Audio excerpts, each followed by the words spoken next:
இன்னைக்கு விஜய் ரசிகர்களை வந்து நம்ம தற்குறின்னு சொல்றோம். நான் அதுல எனக்கு உடன்பாடு இல்லை, நான் அப்படிலாம் பேச மாட்டேன். ஏன்னா விஜய் ரசிகர்கள் தற்குறி இல்ல, விஜயே பெரிய தற்குறி. அதனால அவரு கூட பரவாயில்ல, அது அரசியல் தெரியாத ஒரு தற்குறியா ஒரு அரசியல பேசுறாரு, அதை நம்ம சரி பண்ணிக்க முடியும். இது வந்து சரி பண்ணக்கூடிய பைத்தியம் இல்ல, சரியாகாத பைத்தியம். இது சரி பண்ண முடியாத ஒரு பைத்தியகரத்தனமான ஒரு அரசியல பேசுறாரு. ஏன்னா சீமானுடைய வரலாறு எல்லாருக்கும் தெரியும்.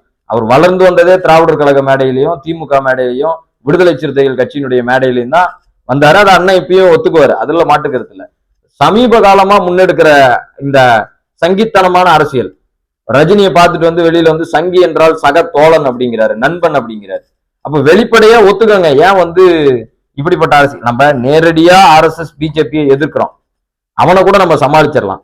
பட் இங்க இருந்துட்டு எனக்கானவன் அப்படிங்கிற மாதிரியான ஒரு பிம்பத்தை உருவாக்கிட்டு, தமிழ் தேசியத்தை பேசிக்கிட்டு, சாதி ஒழிப்பை நான் முன்னிறுத்துறேன்னு பேசிக்கிட்டு, ஆதித்தமிழர் விடுதலையை பேசுறேங்கிறது பிற்படுத்தப்பட்ட மக்களுக்கு